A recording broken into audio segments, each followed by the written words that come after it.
Hello, నేను CS రావు. అద్భుతమైనటువంటి ఒక యంగ్ పాస్టర్ని మీ ముందుకు తీసుకొస్తున్నాయి ఇవాళ. ఆయన కాంగ్రెస్ పార్టీ తెలంగాణ ప్రచార కమిటీ కోఆర్డినేటర్గా కూడా ఉన్నారు, ప్లస్ పాస్టర్ కూడా, అజయ్ బాబు గారు. సో ఆయన సమాజానికి ఒక మెసేజ్ ఇవ్వాలని చెప్పి ఇవాళ నా దగ్గరికి వచ్చారు. చూద్దాం ఎలాంటి మెసేజ్ ఇస్తారా. హలో అండి అజయ్. నమస్తే సార్. నమస్తే. నమస్తే. ఏంటి అసలు మీ బ్యాక్గ్రౌండ్ ఏంటి? మీ జనరల్గా లైఫ్ గోల్ ఏదో ఒకటి ఉంటుంది ప్రతి ఒక్కరికి కూడా. జర్నీ ఏంటి, ఎటు తీసుకెళ్ళాలనుకుంటున్నారు మీరు? నాకు సంబంధించినంత వరకు ఇప్పుడు నా వయసు 40 సంవత్సరాలు సార్. ఈ 40 సంవత్సరాల వయసులో చాలా చూశాను. రాజకీయాలు చూశాను,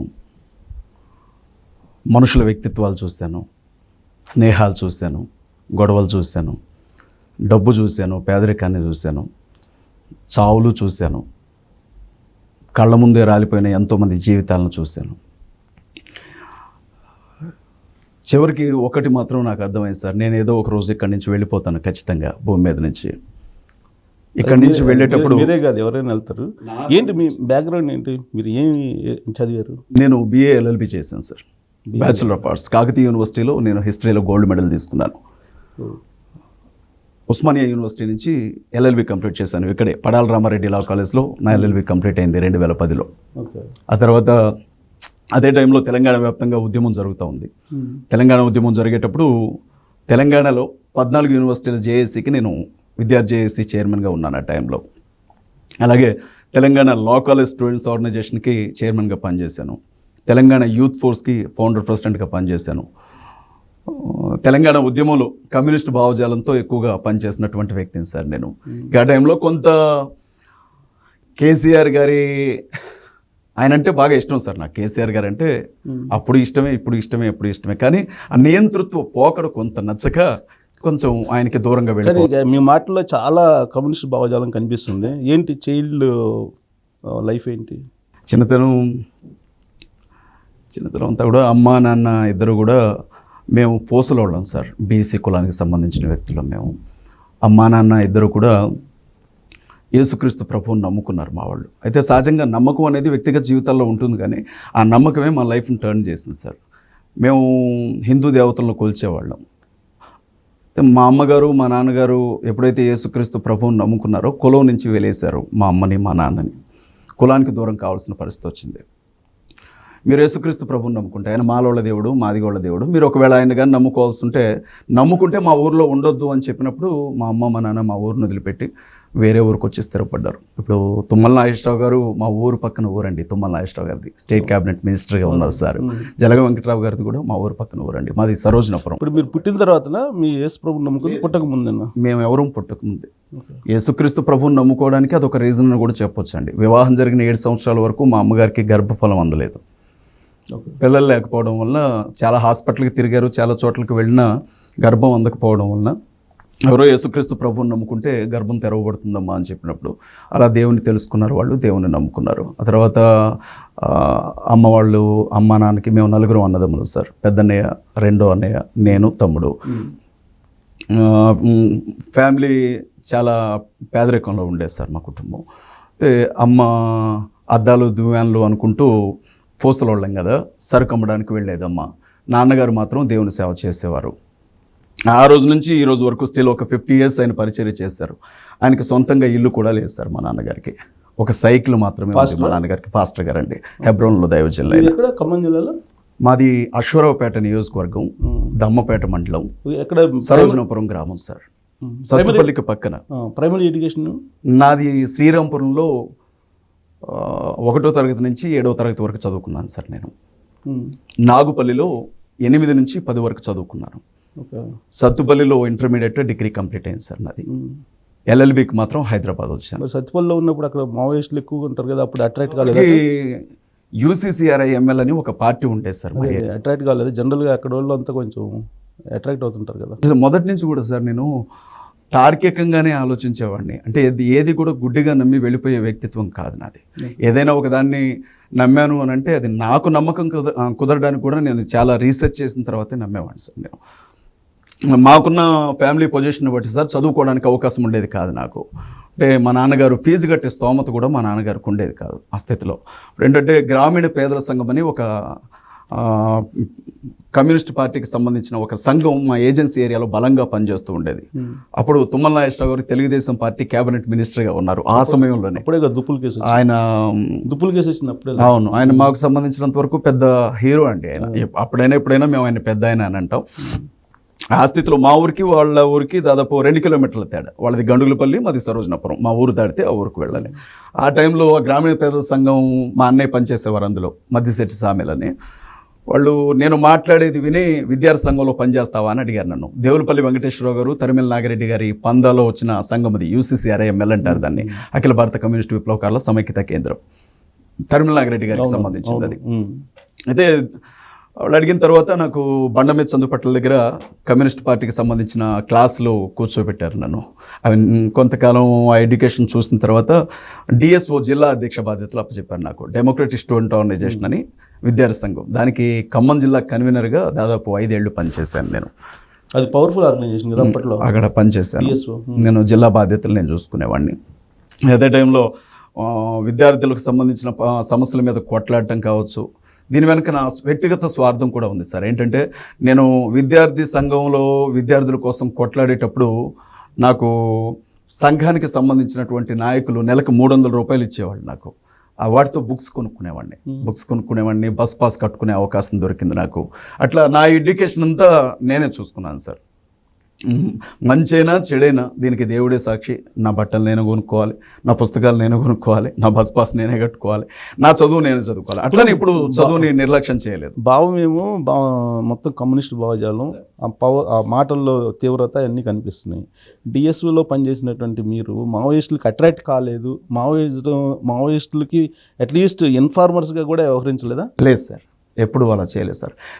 నేను ఎప్పుడు అలా చేయలేదు. ఒకవేళ అలాంటి వ్యక్తులు ఎవరైనా తారసపడ్డా ఎదుటి మనిషిని చంపే హక్కు నీకు ఎక్కడుంది అని అడిగేవాడిని సార్ నేను. ఒక మనిషిని చంపితే మార్పు ఎలా వస్తుంది అని అడిగేవాడిని సార్ నేను. సో నన్ను ఎవరు కూడా తీసుకెళ్దామని చూడలేదు, ఆ యాంగిల్లో తీసుకెళ్దామని చూడలేదు. నేను ఏమున్నా అడవుల్లో కాదు ప్రజల్లో ఉండి చేయండి అని చెప్పేవాడిని ఎవరైనా నన్ను ఆ మాట అడిగి. అటువైపు వెళ్ళలేదు సార్, అసలు ఆ ఆలోచన రాలేదు, ఆ వైపుకి వెళ్ళలేదు. ఇప్పుడు మొత్తం లా అయిపోయిన తర్వాత ప్రాక్టీస్ లేకుండా LLBలో ఉన్నప్పుడు నేను కాంగ్రెస్ పార్టీ స్టేట్ కోఆర్డినేటర్గా ఉన్నాను సార్. అప్పుడు పార్టీ అధికార ప్రతినిధిగా ఉన్నాను. సో ప్రాక్టీస్ చేయాల్సిన అవసరం రాలేదు. ఇప్పుడు రాజకీయ నాయకులు అన్న తర్వాత కొద్ది గొప్ప స్థిరపడతారు కదా సార్, మీకు తెలియదే ఉంటుంది. అప్పట్లో అందరితో పాటు చాలా సన్నిహితంగా ఉండేవాడిని సార్ నేను. ప్రొఫెసర్ జయశంకర్ గారితో కలిసి నేను ధూమ్ధాములకి చీఫ్ గెస్ట్గా వెళ్ళేవాడిని, తెలంగాణ ధూమ్ధాములకి. హరీష్ రావు గారు కావచ్చు, KTR గారు కావచ్చు, వ్యక్తిగతంగా నన్ను కళ్ళారా చూసిన వాళ్ళు, వాళ్ళతో నాకు స్నేహం ఉంది. అంటే TRS పార్టీ నుంచి పొలిటికల్ జర్నీ. అవును. తర్వాత జగన్ గారు ఇందిరా పార్క్లో ఫీజ్ 4 దీక్ష పెట్టారు, మీకు జ్ఞాపకం ఉంటుంది. అప్పుడు ఆ విద్యార్థులకు సంబంధించినటువంటి కార్యక్రమాల్లో నేనే స్పీకర్గా ఉండేవాడిని అక్కడ. ఆయన నన్ను ఇన్వైట్ చేశారు, ఆయన నన్ను నమ్మి బాధ్యతలు అప్పగించారు నాకు. ఎక్కడికి వెళ్ళినా సార్ ఏమి లేకపోయినా కొంచెం ఆత్మగౌరవం ఎక్కువ సార్ నాకు. కాదు, ఇప్పుడు వైసీపీలోకి ఎట్టొచ్చారు TRS పార్టీ నుంచి? తెలంగాణ ఉద్యమంలో ఉండేవాడిని సార్ నేను. తెలంగాణ ఉద్యమంలో నా వంతుగా నేను వెళ్ళిపోయేవాడిని. మొదటి నుంచి కూడా రెబల్ మెంటాలిటీ సార్. అంటే ఇది కరెక్ట్ అనుకుంటే అలాగే వెళ్ళేవాడిని తప్ప వాళ్ళ కాళ్ళకి దండం పెడదాం, వీళ్ళ కాళ్ళకి దండం పెడదాం, అక్కడ అలా ఉండిపోదాం అన్న ఆలోచన ఉండేది కాదు నాకు. నేను TRS పార్టీ నుంచి బయటకు వెళ్ళడానికి ఒక బలమైనటువంటి కారణం ఉంది సార్. పార్టీలో నేనే రోజు అఫీషియల్గా సభ్యత్వం తీసుకొని పనిచేయలేదు, కానీ ఆ భావజాలం నుంచి బయటకు వెళ్ళడానికి ఒక రీజన్ ఉంది. ఇప్పుడు మన కుత్బుల్లాపూర్ ఉంది కదా సార్, కోన శ్రీశైలం గౌడ్ గారు ఎమ్మెల్యే అప్పుడు, ఇప్పుడు భారతీయ జనతా పార్టీలో నాయకుడిగా ఉన్నారు ఆయన. ఆయనే దీనికి సాక్షి. ఆ రోజు ఆయన ఏం చేశారంటే తెలంగాణ ధూమ్ధామ్ అని ఒక కార్యక్రమాన్ని ఏర్పాటు చేశారు కుత్బుల్లాపూర్లో. ఏర్పాటు చేసినప్పుడు విద్యార్థి నాయకుడిగా నన్ను మాట్లాడడానికి రమ్మన్నారు స్టేజ్ మీదకి. ఈ వీడియో ఖచ్చితంగా KTR గారు కానీ చూస్తే KTR గారు కూడా దీనికి సజీవ సాక్షి. ఆయన ఎందుకంటే ఆ రోజు స్టేజ్ మీద ఉన్నారు కాబట్టి. ఆ వేదిక మీద అందరూ మాట్లాడుతున్నారు, నేను మాట్లాడడం ప్రారంభించాను. నేనేమన్నానంటే తెలంగాణ కోసం ప్రాణాలు ఇచ్చినటువంటి వ్యక్తులు ఎవరైతే ఉన్నారో ఆ కుటుంబాలు, అమరవీరుల కుటుంబాల్లో నుంచి ఒక్కరికి ఎమ్మెల్యే టికెట్ ఇవ్వండి అని అడిగాను నేను. అడిగిన తర్వాత TRS వాళ్ళు ముందు రాజీనామా చేసిన తర్వాత మిగిలిన పార్టీల గురించి మాట్లాడండి అని అన్నాను నేను. నేను ఆ మాట్లాడి స్టేజ్ దిగి వెళ్ళిపోయేటప్పటికి జనం మొత్తం నాతో పాటు గ్రౌండ్లో ఉండే జనం అంతా నాతో పాటు రోడ్డు మీదకి వచ్చారు. ఇది ఆ రోజు లైవ్లో జరిగింది. వచ్చినప్పుడు వేదిక మీద నుంచి శ్రీశైలం అన్న ఏమని పిలిచారంటే, అజయ్ బాబు ఒకసారి స్టేజ్ మీదకి రావాలి, అజయ్ బాబు వెనక్కి రావాలి ఒకసారి, దయచేసి పైకి రండి అజయ్ అని పిలిచేసరికి నేను మళ్ళీ స్టేజ్ మీదకి వచ్చాను. వచ్చినప్పుడు కేటీఆర్ గారు మాట్లాడడానికి నిలబడ్డారు. నిలబడితే రిజైన్ చేసి రాండి, రిజైన్ చేసి మాట్లాడండి అని కుర్చీలు ఇసిరారు వేదిక ముందు ఉన్నటువంటి జనం. మరి ఆయన ఎంత పెద్ద లీడర్ సార్ ఆయన. చాలా మీరు చేసిన డిమాండ్ అన్ని పార్టీల్లో ఒకరికి ఇవ్వాలని, అమరవీరుల కుటుంబాల్లో ఒక వ్యక్తికి ఎమ్మెల్యే టికెట్ ఇవ్వండి అని డిమాండ్ పెట్టారు. అన్ని పార్టీలకి. ఓకే. ఆ డిమాండ్ ఏమైపోయిందంటే అప్పటికే రిజైన్ చేసిన వాళ్ళు, రాజీనామా చేసిన వాళ్ళు టికెట్ వీళ్ళకి ఇవ్వకుండా వాళ్ళకి ఇవ్వడం ఏంటి, వాళ్ళు ఏమన్నా ఎమ్మెల్యే టికెట్ల కోసం చచ్చిపోయారా, అవమానిస్తున్నారు అని చెప్పి మాట్లాడే పరిస్థితి. అంటే ఇప్పుడు సార్ చెప్పుకుంటే కష్టంగా ఉంటుంది కానీ మీరు అడుగుతున్నారు అయినా చెప్పాల్సిన పరిస్థితి. ఎన్టీవీ లైవ్ డిస్కషన్లో కూర్చున్నప్పుడు బీజేపీ టీఆర్ఎస్ పార్టీ నుంచి ఈటెల రాజేంద్ర గారు ఉన్నారు లైవ్లో. అటువైపు ఆయన, ఇటువైపు నేను, మరొక వైపు అప్పుడు రేవంత్ అన్న తెలుగుదేశం పార్టీలో ఉండే ఆ టైంలో. ఈటెల రాజేంద్ర గారు ఒక మాట అన్నారు, నన్ను నిన్ను ఎట్లా ఎరాడికేట్ చేయాలో మాకు తెలుసు, రాజకీయంగా నిన్ను నిర్మూలన చేస్తామని అన్నాడు. ఇది ఈ స్టేట్మెంట్ ఇచ్చినందుకు వాళ్ళు నన్ను, అంటే ఇప్పుడు ఏమైందంటే సార్, నేను ఏదైనా ఒక వాదాన్ని ఎత్తుకుంటే అది నిజమని అది జనాల్లోనికి తీసుకెళ్ళగలిగేవాడిని నేను. అది వాళ్ళకు వ్యతిరేకంగా మారే పరిస్థితి వచ్చింది ఆ సమయంలో, అమరవీరుల కుటుంబాలు అన్న టాపిక్ వచ్చినప్పుడు. అప్పుడు ఎలాగైనా సరే ఈ కుక్కను చంపాలి అని అంటే ఇది పిచ్చి కుక్క అని జనాల చేత ఒప్పించాలి అని చెప్పి నన్నేమన్నారు అంటే, లగడపాటి రాజగోపాల్ మనిషి అజయ్, మద్దిశెట్టి అజయ్ లగడపాటి రాజగోపాల్ మనిషి, ఇతను ఆంధ్ర, అతను కమ్మ ఆయన. కన్నె ప్రభాకర్ ఏకంగా 10 టీవీలో లైవ్లో నేను కమ్మ అని అన్నారు వాళ్ళు. ఓకే.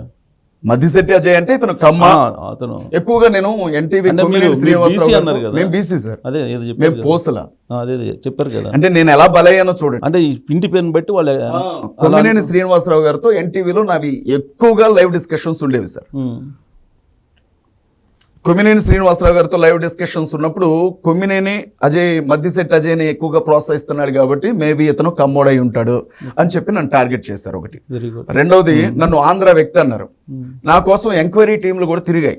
కర్ణె ప్రభాకర్, ఎమ్మెల్సీగా పనిచేసిన కర్ణె ప్రభాకర్ అయితే టీవీ ఛానల్లో కూర్చొని, నువ్వు కమ్మోడివి, నీ సర్టిఫికేట్ ఉంది మా దగ్గర, నువ్వు కోవర్ట్గా వచ్చావు తెలంగాణ ఉద్యమంలోనికి, మమ్మల్ని నువ్వు ఇబ్బంది పెడుతున్నావు అని మాట్లాడితే నాకు చాలా కష్టం అనిపించింది సార్.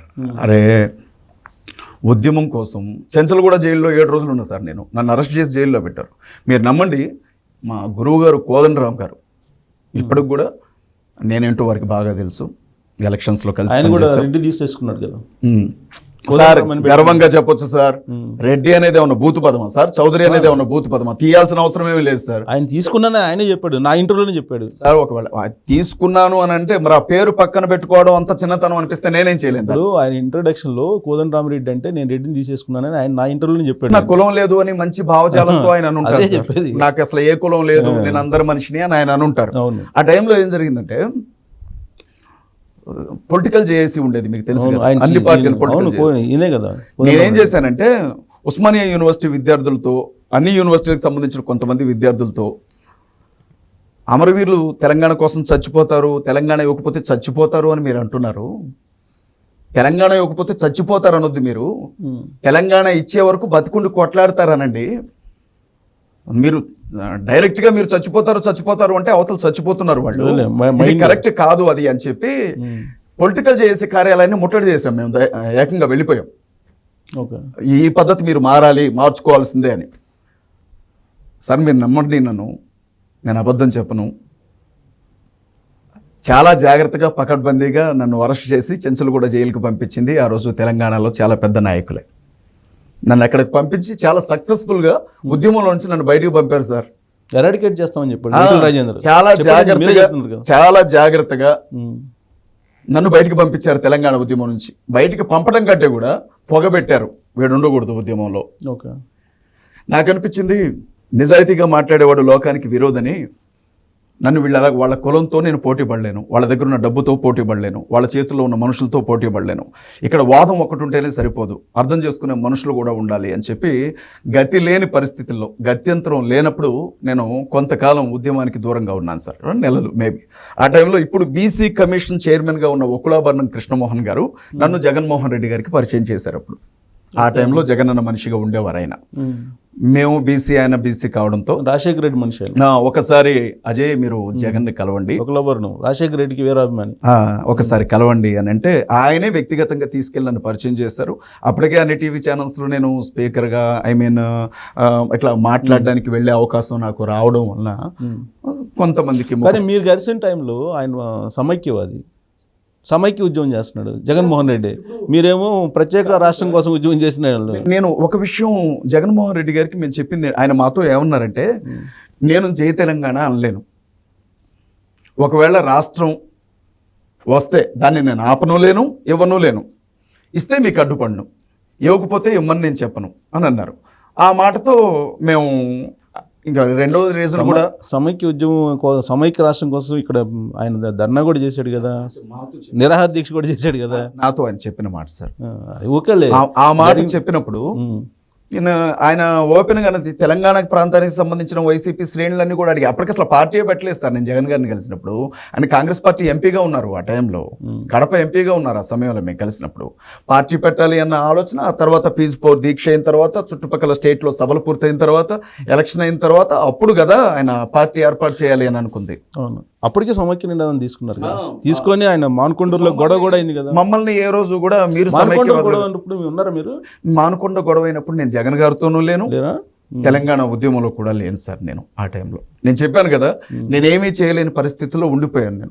నన్ను అనుమానంగా చూసేవాళ్ళు, వీడు ఆంధ్ర వాళ్ళ కోవర్ట్, వీడు ఇతను ఒక కమ్మతను, ఇతను వచ్చి మా వాళ్ళ దగ్గర కావాలనే మా వాళ్ళలోనికి వచ్చాడు, మా ఉద్యమాన్ని తప్పుదారి పట్టిస్తున్నాడు.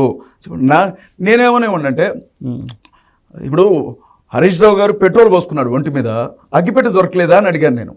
అప్పటి నుంచి ఆయనకు కోపం. ఆ మాట అడిగింది నేనే ఫస్ట్. ఈరోజు ఎంతో మంది చెప్తున్నారు మన అసెంబ్లీలో కూడా రేవంత్ రెడ్డి మొదటి మాట, ఆ మాట హరీష్ రావు గారికి అగ్గిపెట్టి దొరకలేదా అని ధూమ్ధాంలో అడిగింది నేను. నన్ను చాలా ప్రేమించేవారు హరీష్ రావు గారు, ఆయన మీద వ్యక్తిగతంగా ఏ ద్వేషం లేదు నాకు. ఆ మాట విన్న తర్వాత ఆయన కోపం వచ్చింది నా మీద, ఆయన దగ్గరికి రానిలేదు నన్ను, నీ మాట అంటావా నన్ను అని చెప్పి. ఇక అట్లా నేను అనుకోని పరిస్థితుల్లో జగన్ గారికి దగ్గర కావడం, జగన్మోహన్ రెడ్డి గారు పార్టీ ఏర్పాటు చేసేటప్పుడు అందరం కలిసి నా వంతుగా ఆయన నిర్ణయం తీసుకుంటే మీరు ఏ నిర్ణయం తీసుకున్నా వెంటుంటాం సార్ అని చెప్పాం. పార్టీ ఏర్పాటు చేశారు. మొదటి విద్యార్థి సంఘానికి ఎవరు ఉండాలి, స్టూడెంట్ వింగ్ ప్రెసిడెంట్గా ఎవరు ఉండాలి అన్నప్పుడు అజయ్ అని చెప్పి ఆయన నాకు పార్టీ విద్యార్థి విభాగం మొదటి అధ్యక్ష పదవులు ఇచ్చారు. YCP first student wing president sir నేను ఆంధ్రప్రదేశ్ రాష్ట్రానికి. అక్కడ కూడా 4 రోజుల కంటే ఎక్కువ ఉండలేకపోయాను. కొన్ని మీరు చెప్తే నమ్మాలి, ఇది నిజమా అజయ్ అని మీరు అనొద్దు, ఎందుకంటే వాస్తవం నేను మాట్లాడేది. ఇప్పుడు వాస్తవం మీరు చెప్పేది నమ్మాలి, ఎందుకంటే మీ ఇద్దరి మధ్య ఏం జరిగింది అనేది జగన్కి మీకు మీరు చెప్పింది జగన్ అన్నా చెప్పాలి, మీరన్నా చెప్పాలి, అంతే కదా.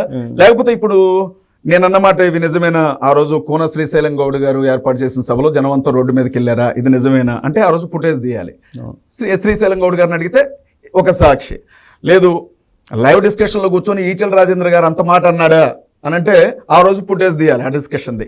ఆయన అన్నమాట ఇప్పటికి కూడా టీవీ ఛానల్ నుంచి అయితే ఎటు పోదు కదా.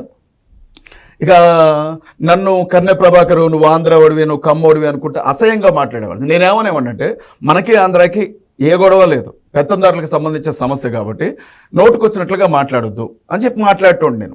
మాది ఏమైపోయిందంటే సార్, మాది ఖమ్మం జిల్లా, ఆంధ్రాకి తెలంగాణకి బోర్డర్.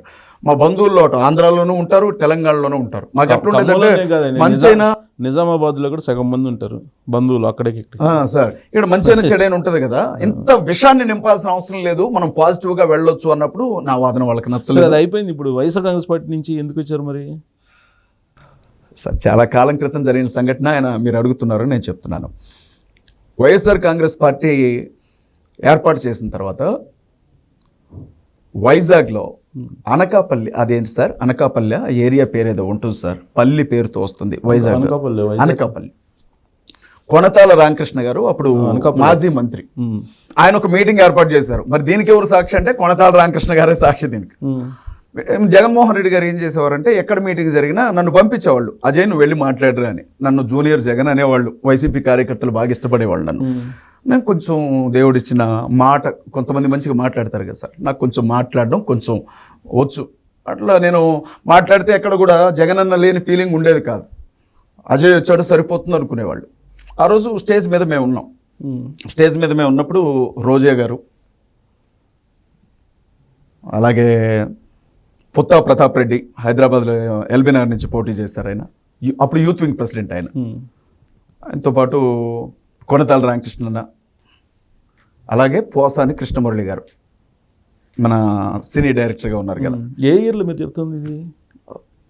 సార్ నాకు ఏరు గుర్తులేదు కానీ కాదు, ఆయన కొనతాల రామకృష్ణ గారు పార్టీలో చేరారు వైసీపీ ఏర్పాటు చేశాక. స్టార్టింగ్ లోనా ఎలక్షన్? స్టేట్ డివైడ్ కాలేదు, ఓకే. స్టేట్ మనది సమైక్య రాష్ట్రంగానే ఉంది, 2 రాష్ట్రాలు కాలేదు అప్పుడు. నన్ను ఏం చేశారంటే వైజాగ్ మీటింగ్కి వెళ్ళా చేయని నాకు డైరెక్షన్స్ వచ్చాయి వైవి సుబ్బారెడ్డి గారి దగ్గర నుంచి. సుబ్బారెడ్డి గారు కూడా నన్ను బాగా ఇష్టపడేవారు. నేను మీటింగ్కి వెళ్ళాను ఇక్కడి నుంచి వెహికల్. మీటింగ్కి వెళ్ళిన తర్వాత వేదిక మీద దాదాపు ఒక స్టేడియంలో ఏర్పాటు చేశారు ఆ మీటింగ్. 15 నుంచి 20 వేల మంది జనం వచ్చి ఉంటారు. అందరూ మాట్లాడారు. వేదిక మీద కొనతాల రామకృష్ణ గారు ప్రత్యేకంగా, అంతకంటే ముందే ఒక మీటింగ్ జరిగింది, దానికి రోజా గారు చీఫ్ గెస్ట్. అక్కడికి నన్ను కూడా పంపించారు.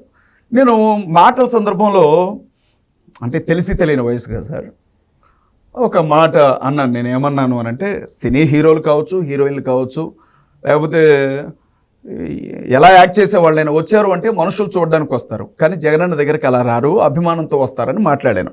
ఆవిడ హర్ట్ అయ్యారు, రోజారెడ్డి గారు. మనసులో ఆవిడకి నా మీద కోపం ఉందన్న విషయం నేను పసిగట్టలేకపోయాను.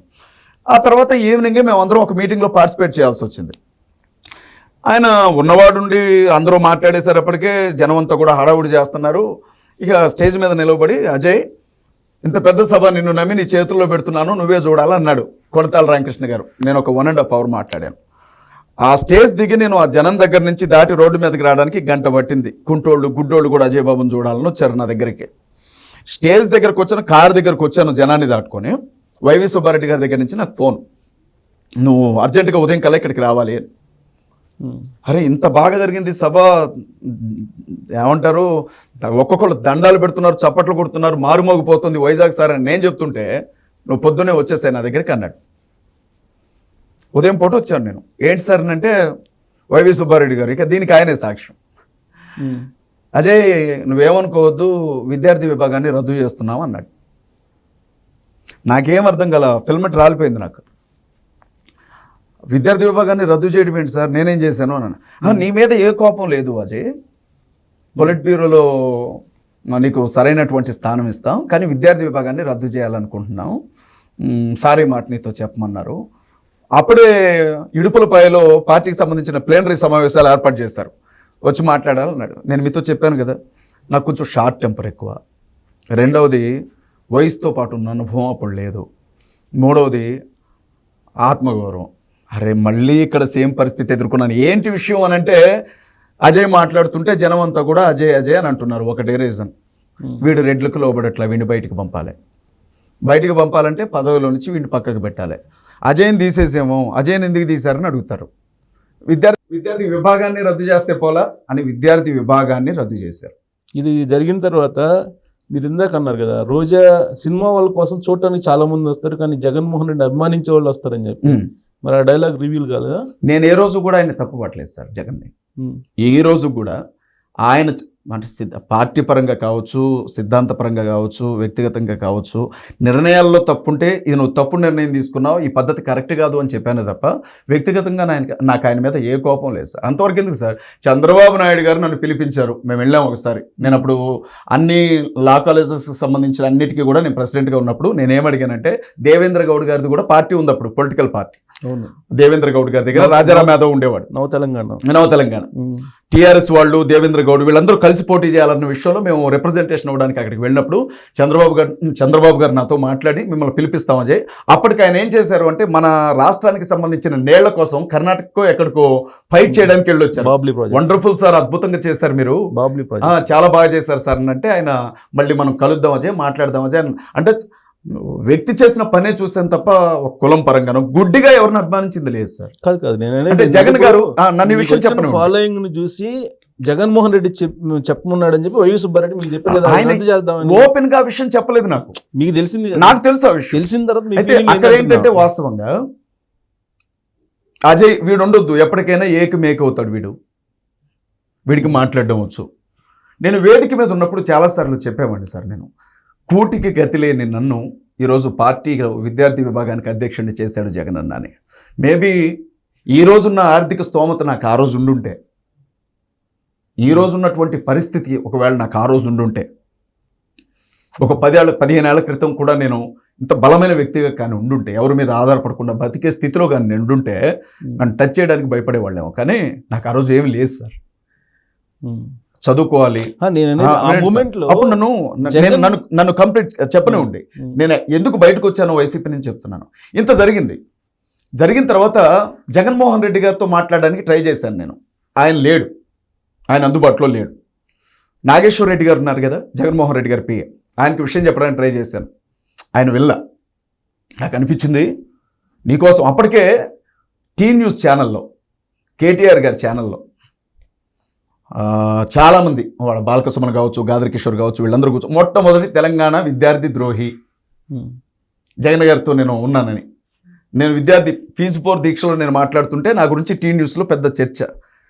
నేను అంత పెద్దోడిని అని చెప్పను కానీ అంత చిన్నోడిని కూడా కాదు సార్. నన్ను బాగా టార్గెట్ చేశారు ఆ టైంలో.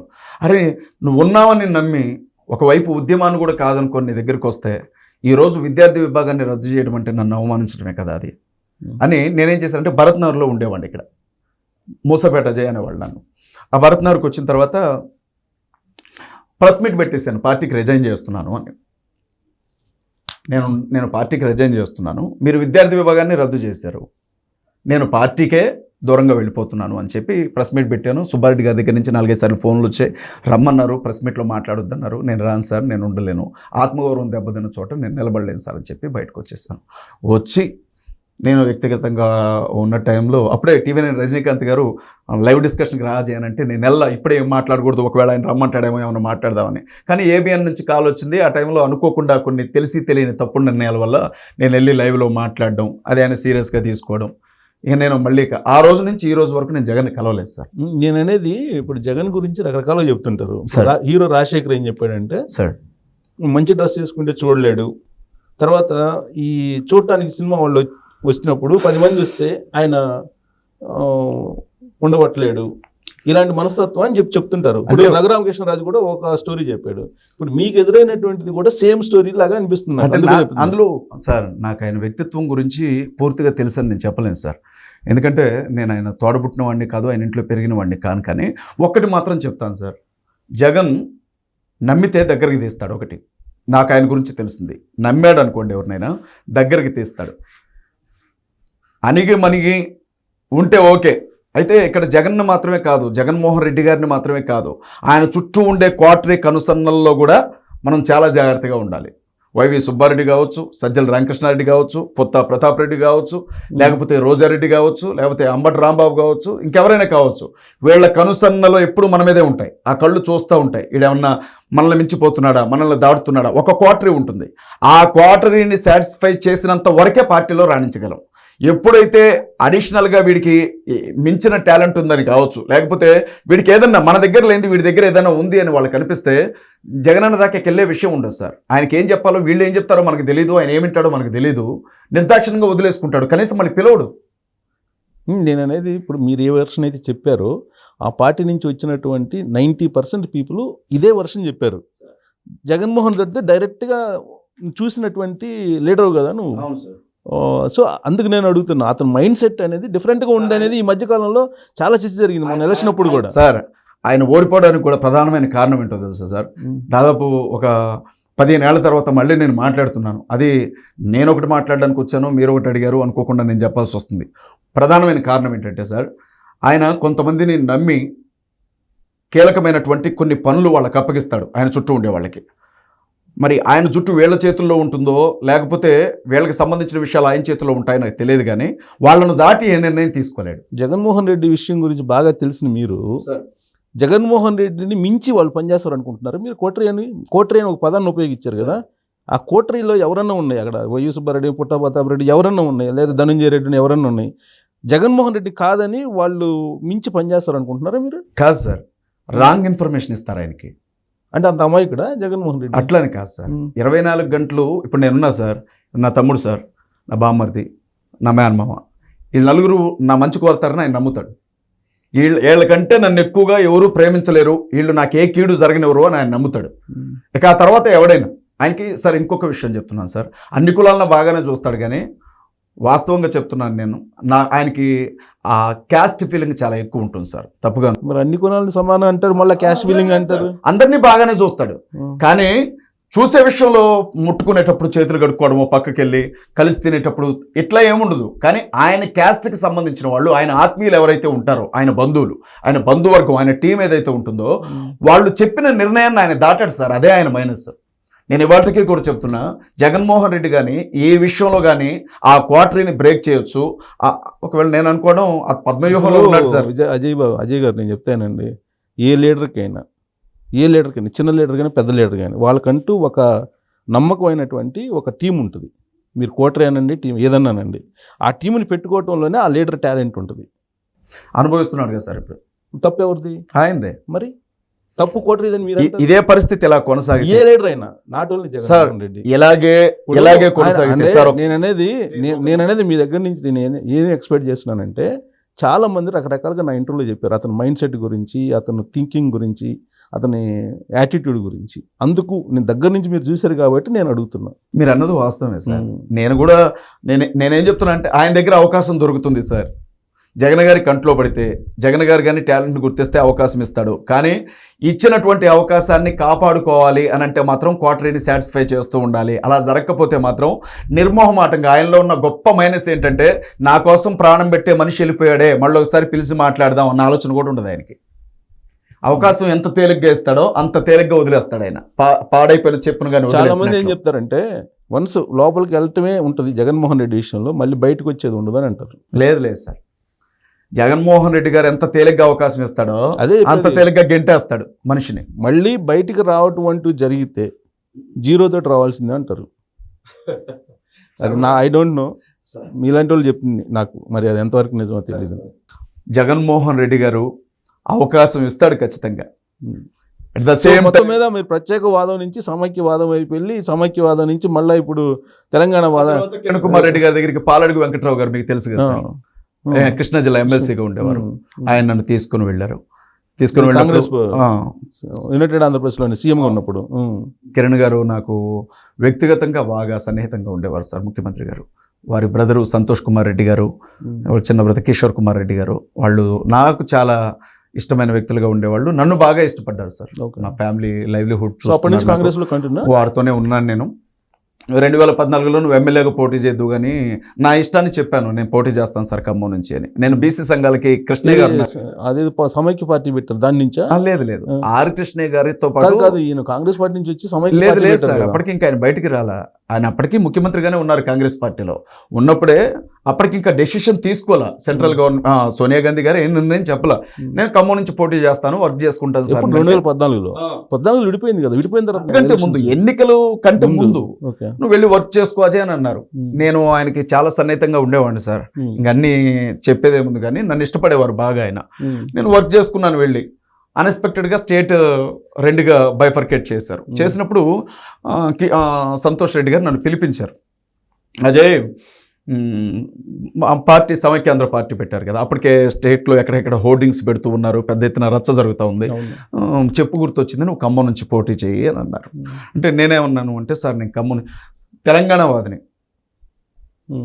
జగన్ గారి దగ్గర ఉన్న తెలంగాణ వాదినే, కిరణ్ గారి దగ్గర ఉన్న తెలంగాణ వాదినే, కానీ సమైక్యాంధ్ర పేరుతో నేను పోటీ చేయలేను సార్. జై ఆంధ్ర అంటాను, జై రాయలసీమ అంటాను, జై తెలంగాణ అంటాను, కానీ జై సమైక్యాంధ్ర అనలేను సార్ నేను అని అన్నాను. ఆయన కోపడ్డారు నా మీద.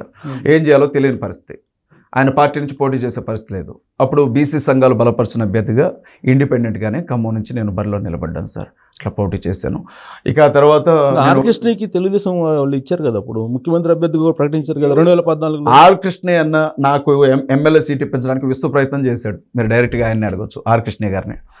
నా ఒక లిస్ట్ అడిగారు, ఎవరెవరికి ఎమ్మెల్యే సీట్లు కావాలి నీ మనుషులకి అడిగినప్పుడు ఆయనే సీఎం అభ్యర్థి, ఆయనే. ఆ టైంలో గుర్తుంది నాకు. ఆ టైంలో నామా నాగేశ్వరరావు గారు కూడా అడిగారు చంద్రబాబు నాయుడు గారిని, ఈ సీటు ఆ పిల్లగాడికి ఉండంటే చంద్రబాబు గారు చెప్పిన మాట ఏంటంటే, ముందు అధికారంలోకి వచ్చే విషయం చూడండి, గెలిచిన తర్వాత ఎవరినైనా సర్దుబాటు చేయాలంటే చేద్దామని అన్నారు. కృష్ణయ్య గారు కూడా ఇది పరిస్థితి చేయనంటే, పర్వాలేదన్నా, నేనైతే ఇంత పాదయాత్ర చేశాను, ఇంత పని చేశాను, ఖాళీగా ఉండలేను, నన్ను నమ్మి కొంతమంది కుర్రాళ్ళు తిరుగుతున్నారు అని చెప్పి ఇండిపెండెంట్గా పోటీ చేశాను. ఆ టైంలో నేను ఓట్ల లెక్కింపు కాడికి కూడా వెళ్ళలేదు సార్. చెప్తే ఉంటుంది, నాకు నిజంగా తెలియదు సార్. నాకు మేబీ ఒక 1000-2000 వచ్చి ఉంటాయేమో, అంతకంటే ఎక్కువైతే తెలిసిందా. అజయ్ చుట్టూ ఇంతమంది జనాలు ఉన్నా కానీ మనల్ని ఎంత ప్రేమిస్తున్నారా, వాళ్ళు అభిమానిస్తున్నారా, లేదా ఫాలోయర్సా, ఏంటి అనేది అర్థమైందా ఆ ఓట్లు చూసిన తర్వాత? ఓట్లు సార్, ఓట్లు అనేది పవన్ కళ్యాణ్ గారు నిలబడితే కూడా ఓడిచ్చారు సార్ జనం ఫస్ట్. అది నేను అనేది అదే, పవన్ కళ్యాణ్ కూడా అదే చెప్పారు కదా. అది విషయం కాదు సార్, ఎందుకంటే ఓటు అనేది సార్ ఎప్పుడు కూడా ఒక పార్టీకి ఇప్పుడు అరగంట దాని సుమారుగా అరగంట ఇంటర్వ్యూలో మీరేం చెప్పారంటే, నన్ను చూసి తెలంగాణ సమాజం అంతా బాగా ఎంకరేజ్ చేసింది. వైఎస్ఆర్ కాంగ్రెస్ పార్టీలో ఉన్నప్పుడు కూడా నన్నే చూసి ఎక్కువ మంది వచ్చారు. ఆ తర్వాత దాన్ని ఫాలో అప్ చూసి వాళ్ళు ఈర్ష్య పెంచుకున్నారు. మాట చెప్పనివ్వండి, నన్నే చూశారు అని నేను అనలేదు, నన్ను కూడా జనం చూశారు. నన్ను కూడా అనలేదు. మీరు డయాస్ మీదకి వస్తే మొత్తం డయాస్ మొత్తం నా దగ్గరికి వచ్చారని చెప్పారు కదా. కూడా సార్, అయితే ఒక సరే అది ఏదో ఒకటి. ఇప్పుడు నన్నే అంటే ఇది ఎక్స్ట్రా అవుతుంది. మీరు చెప్పింది ఏంటి? నన్ను మీరేం చెప్పారు? ఇప్పుడు ఫర్ ఎగ్జాంపుల్ సార్, ఒక స్టేజ్ మీదకి వెళదాం మనం, ఎక్కడైనా స్టేజ్ మీద సరే ఏదన్నా కానీ సరే, నన్ను కూడా చూస్తారు తప్పనిసరిగా. ఒక సపరేట్ అయిన క్రేజ్ ఉందని తప్పనిసరిగా సార్ ఫీల్ అవుతున్నారు కదా. నేను ఫీల్ అయ్యేది ఏం లేదు సార్, ఇది వాస్తవమే. అదే సరే వాస్తవం అనుకుందాం. నేనే సినిమా హీరోని కాదు కదా సార్, నాకు అభిమాన సంఘాలు ఉన్నాయని చెప్పి ప్రామాణికత ఉండాలి కదా. ఇప్పుడు మరి మీరు పోటీ చేసినప్పుడు 1000 ఓట్లు దాదాపు వచ్చినాయి అంటున్నారు. అప్పుడు తెలిసిందా అసలు ఏంటి వాస్తవం అనేది? సార్ ఒకటి మీరు గమనించాల్సిన విషయం ఏంటంటే, కొమ్ములు తిరిగిన రాజకీయ నాయకులతో మీరు ఇంటర్వ్యూలు చేస్తుంటారు. నాకు తెలిసి మీరు ఎలాంటి వ్యక్తితో, మీ కెపాసిటీ ఏంటో నాకు తెలుసు. నన్ను ఒక మాట చెప్పనివ్వండి, రాజకీయం వేరు సార్, ఓట్లు వేయడం వేరు. ఆ ఓట్లు పడే సమయానికి ఎన్నో అంశాలు ప్రభావితం చేస్తాయి వాటిని. ఓటు అనేది వేయనంత మాత్రాన మనల్ని అభిమానించట్లేదు అని కాదు సార్. ఇప్పుడు మీరు ఓట్లు రాలేదని నేను అంటలా. ఇప్పుడు కేఏ పాల్ ఉన్నాడండి, కేఏ పాల్ ప్రపంచవ్యాప్తంగా ఆయన శాంతి దూత, ఆయనకి ఓట్లు ఎన్ని వచ్చినాయి. అదే చెప్పి నేను ఓట్లు కాదు, వ్యవస్థ ముఖ్యమా వ్యక్తి ముఖ్యమా అనే ఒపీనియన్ మీ క్లారిటీ వచ్చిందా అనే దాని మీద విన్నాను సార్. అంతే తప్ప మీకు ఓట్లు రాలేదని కాదు. నేను ఇప్పుడు ఇంటర్వ్యూ గారు కూడా మొన్న నేను పోటీ చేశాను సార్, ఎంపీగా పోటీ చేశాను, నామినేషన్ వేసి ఇంట్లో కూర్చున్నాను. 1050 ఓట్లు వేసారు జిల్లాలో. ఒక మాట చెప్పనివ్వండి, నేను ఎవరికి ₹1 పంచలా. నేను నిలబడ్డానని తెలిసి 1050 మంది వేస్తారు. కనీసం 1000 మంది అన్న అజయ్ బాబు ఎంపీగా ఉండాలని కోరుకున్న ఉన్నారు కదా. ఇప్పుడైతే 40 years వచ్చినాయి. 40 సార్, నడి వయసులో. ఇప్పుడు వ్యవస్థ ముఖ్యమా వ్యక్తి ముఖ్యమా అనే దాంట్లో క్లారిటీ వచ్చిందా? సో ఆ వ్యవస్థను చూసి మీ దగ్గరకు వచ్చారు. ఇప్పుడైనా రివీల్ చేసుకుంటే అర్థమవుతుందిగా, అర్థమవుతుందా? సో ఇప్పుడు ఏంటి, ఇప్పుడు ఏ వ్యవస్థ మీద మళ్ళీ ప్రయాణం అనుకుంటున్నారు సార్? ఒకటి సార్, నేను దేన్ని మార్చలేను సార్, నేను దేన్ని మార్చలేను, ఎవరిని మార్చలేను. నేనే చాలా మారాను వ్యక్తిగతంగా, నేనే మారిపోయాను. కాలం ఎవరినైనా మారుస్తుంది, అది వేరే విషయం లేదు, అనుభవాలతోటి. అది కాదు నేను అనేది. ఇప్పుడు ఏ వ్యవస్థ, ఇప్పుడు అన్ని వ్యవస్థలు చూశారు. ఇప్పుడు అమెరికాకి సంబంధించిన ఒక జంట కొన్ని వేల కోట్ల రూపాయలు ఉన్న ఆస్తులన్నీ కూడా పేదవాళ్ళకి ఇచ్చేసి సన్యాసం తీసుకొని హిమాలయ పర్వతాలకు వెళ్ళిపోయిన వాళ్ళ గురించి చూసాం. ఈ రోజుకి కూడా దేశంలో తిరగలేనంత స్టార్డమ్ ఉండి కూడా రజనీకాంత్ గారు కావచ్చు, పవన్ కళ్యాణ్ గారు కావచ్చు, ఒంటి మీద ఏదో ఒక సమయంలో మాల వేసుకోనో లేకపోతే పూజల్లో కూర్చోనో మనశ్శాంతి కోసం తప్పించేది మనం చూసాం. దేశానికి ప్రధానమంత్రులుగా ఉన్నటువంటి వ్యక్తులు కూడా జపాలు చేసుకున్న సందర్భాలు చూసాం. వీళ్ళందరి కాలిగోటికి కూడా నేను పనికిరాను కదా సార్. నా మనసుకు కూడా ప్రశాంతత కావాలనిపించింది, నాకు నెమ్మది కావాలనిపించింది, బతికిన 4 రోజులు సంతోషంగా బ్రతకాలనిపించింది, ఏమున్నా లేకపోయినా దేవుని సన్నిధిలో గడపాలనిపించింది సార్. అన్నీ వదిలిపెట్టాను. నా భార్య, నాకు 2 పిల్లలు, ప్రశాంతంగా ఉండడానికి ఇంట్లో కూర్చుంటాను, ప్రార్థన చేసుకుంటాను. ఫ్యామిలీ లైఫ్ ఓకే కదా? ఫ్యామిలీ సార్, నేను, నా భార్య, నా 2 పిల్లలు, కుటుంబం అయితే ఓకే కదా. సో ఇప్పుడు ఆధ్యాత్మిక ప్రయాణంలో ఉన్నారు. అది సార్, అంతేనా? అవును సార్. సో ఒక next part of the life ఆధ్యాత్మికం. సో ఈ ఆధ్యాత్మికంలో ఏంటి స్పిరిచువల్ పీఠం ఏంటి? ఇక్కడ మీకు చిన్న విషయం చెప్పాలి సార్. ఇప్పుడు దేవుడు ఎవరు అన్న విషయంలో ప్రతి మతానికి ఒక అభిప్రాయం అనేది ఉంటుంది కదా సార్. శ్రీరాముడు మాత్రమే దేవుడు అని హిందూ సహోదరులు నమ్ముతారు. శ్రీకృష్ణ పరమాత్ముడు దేవుడు అని వారు నమ్ముతారు. విష్ణుమూర్తి దేవుడు అని నమ్ముతారు. బ్రహ్మదేవుడు అని నమ్ముతారు. అలాగే మీరు ఇందాక అన్నారు కదా, 33 కోట్ల మంది దేవతలను లేకపోతే 3 కోట్ల మంది దేవుళ్ళను, వారి నమ్మకాలు వారివి. ప్రవచనకర్తలు చెప్తుంటారు కానీ నాకు అదొక నమ్మకం కదా సార్. వాళ్ళు అక్కడ ఆగిపోయారు. రాముడి దగ్గర ఆగారు, కృష్ణ దగ్గర ఆగారు, విష్ణువు దగ్గర ఆగారు. వారి నమ్మకం అది. అల్లా మాత్రమే దేవుడు, మిగిలిన వారు ఎవరైనా కూడా సాధారణమైనటువంటి వ్యక్తులే అని ముస్లిం సహోదరులు నమ్ముతారు. సున్నీలు కానివ్వండి, షియాలు కానివ్వండి. అలాగే నేను కూడా దేవుడు ఎవరు అని నమ్మాల్సి వచ్చినప్పుడు అసలు దేవుడు అంటే ఎలా ఉంటాడు, దేవునికి ఉండే క్వాలిఫికేషన్, ఒక వ్యక్తిని దేవుడు అని ఎలా అనాలి సార్? నేను ఈ వ్యక్తి దేవుడు అని నేను ఎలా నమ్మాలి? ఇతనే దేవుడు అని నేను ఎలా చెప్తాను సార్? ఆకాశంలో 33 కోట్ల మందో లేకపోతే 3 కోట్ల మందో 4 కోట్ల మంది ఉంటే ఆయన నేను కలిసి ఇద్దరం టీ తాగామా, ఆయన నేను కలిసి ఇద్దరం భోజనం చేసామా, ఆయన నేను కలిసి ఇద్దరం కలిసి ఏమన్నా క్రికెట్ ఆడామా, గోనె బిళ్ళ ఆడామా, ఇతనే దేవుడు అని చెప్పడానికి నాకు పర్సనల్గా ఉన్న ఎక్స్పీరియన్స్ ఏంటి అతనితో? మీరు ఎక్స్పీరియన్స్ చేశారా?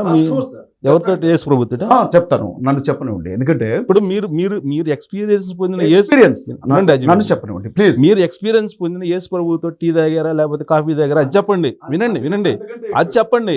చెప్తాను, నన్ను చెప్పండి. వాళ్ళ నమ్మకాన్ని వేదిక మీద నుంచి కించపరిస్తే సిద్ధంగా లేదు వినండి సార్, దయచేసి వినండి. మీరు చెప్పడం కాదు సార్, ఇప్పుడు శ్రీరాముడు హిందువుల దేవుడు కదా సార్, వినండి దయచేసి. వినండి సార్, నేను శ్రీరాముడిని గౌరవిస్తున్నాను, శ్రీరామచంద్రుడిని గౌరవిస్తున్నాను, వినండి సార్. సీతమ్మ తల్లిని గౌరవిస్తున్నాను, ఆంజనేయుల వారిని గౌరవిస్తున్నాను, లక్ష్మణుడిని గౌరవిస్తున్నాను, హిందూ దేవీ దేవతలందరినీ ఇర్రెస్పెక్టివ్ ఆఫ్ ఫిగర్, ఆ సంఖ్య ఎంత అన్నది నాకు అనవసరం సార్, మనస్ఫూర్తిగా గౌరవిస్తున్నాను. హిందువుల నమ్మకాలను గౌరవిస్తున్నాను, వాళ్ళ పూజల్ని, పునస్కారాలని, యజ్ఞాలని, యాగాల్ని, వాళ్ళ గ్రంథాలని అన్నింటినీ గౌరవిస్తున్నాను. నేను చెప్పాను మీకు గౌరవించట్లేదని? మీరు కాఫీ దగ్గర టీ దగ్గర అని చెప్పి హిందూ దేవుల గురించి లేదు వినండి సార్, మీరు మాట్లాడారు, కావాలంటే రికార్డు చూపిస్తా, ప్లీజ్ వినండి సార్. మీరు హిందూ దేవుల గురించి మాట్లాడకూడదు.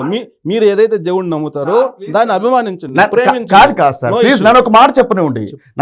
నేను ఫలానా వ్యక్తి దేవుడు కాదు, ఇతనే దేవుడు అని చెప్పి నేను మాట్లాడితే నువ్వెవరు కించపరచడానికి అని మీరు నన్ను అడగొచ్చు. నేనేమంటున్నాను అంటే, ఇతనే దేవుడు అని ఒక నిర్ణయానికి ఎలా వచ్చావు నువ్వు అని మీరు అడిగిన ప్రశ్నకి నేను సమాధానం చెప్పాలి అనుకుంటున్నాను.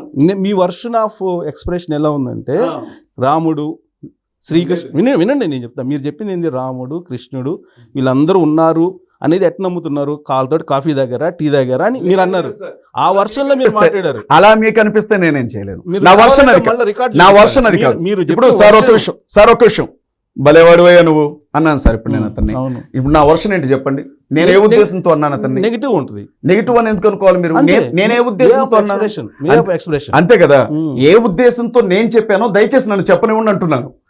ఒక 2-3 నిమిషాలు మీరు నాకు అవకాశం ఇస్తే, నేను ఏ ఉద్దేశంతో చెప్పానో, నేను ఆ పదాలు వాడడం వెనక నాకున్నటువంటి ఉద్దేశం ఏంటో మీరు వినుంటే మీరు నన్ను ఎన్కౌంటర్ చేయొచ్చు ఇక్కడ కూర్చొని. నేను అనేది మీ భావాలు స్వేచ్ఛగా చెప్పొచ్చు.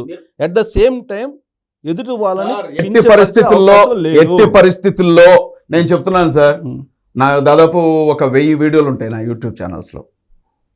నేను ఏ దేవుణ్ణైనా, ఏ దేవతనైనా, ఏ మతానికి సంబంధించిన వ్యక్తినైనా, వారి విశ్వాసాన్నైనా నేను కించపరచానని చూపించండి, నా జీవితంలో మళ్ళీ వీడియో చేయండి. మీ నమ్మకాన్ని మీరు చెప్పండి. వినండి, నేను క్రీస్తుని ఎంత ప్రేమిస్తానో శ్రీరాముడిని అంతే ప్రేమిస్తాను, నేను అల్లాని కూడా అంతే ప్రేమిస్తాను. అది కాదు టాపిక్, నేను దాని గురించి చెప్పట్లేదు. నేను ఏమంటున్నాను అనంటే, ఇప్పుడు దేవుని గురించి పెద్ద ఎత్తున గొడవలు జరుగుతున్నాయి. మీరు ఏ యూట్యూబ్ ఛానల్ అయినా ఆన్ చేయండి.